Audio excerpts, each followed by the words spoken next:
The British government has tried to do as little about COVID as it can get away with ever since the start of the pandemic, being forced into very late national lockdowns that often contained lots of exceptions and placed all responsibility for containing the virus onto individual citizens. 本查科表示，英国疫情的严重也凸显了英国社会种族不平等的现象。The way that black people were much more likely to die from the virus, that reflected the fact that black people tend to do more manual work, work which you can't do from home. They tend to live in more crowded accommodation, smaller houses, and bigger families, and so on. So that it reflected the racism in British society. 根据英国国家统计局4月14号公布的数据，截至4月9号的一周内，单周新增新冠病例约440万，相当于英国每15人中就会新增1人感染新冠病毒。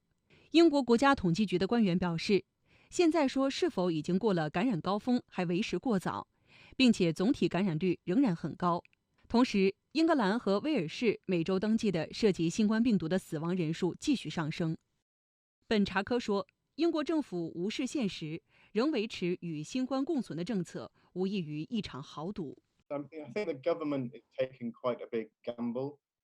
The real danger, I think, is that new variants will evolve if we do not suppress the virus.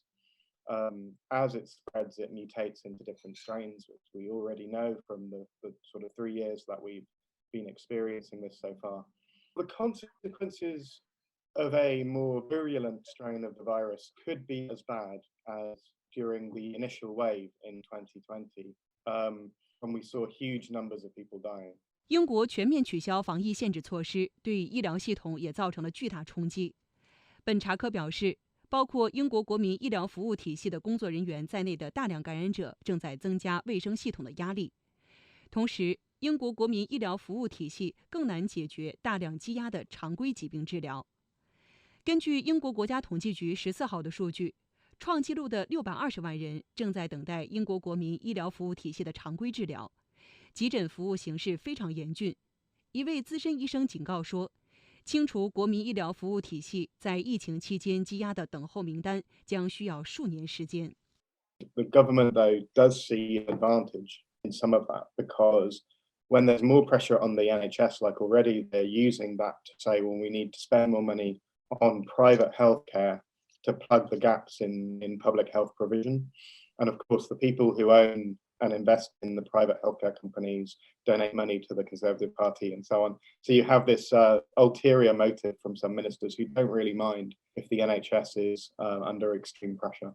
此外，在英国全面放弃防疫限制措施之后，新冠病毒依然扰乱英国的社会和经济运行。像学校、铁路、航空等服务行业，由于人员短缺，仍旧处于混乱状态。If the infection rate is high and you have a lot of sickness, and you have lots of absence from work and so on.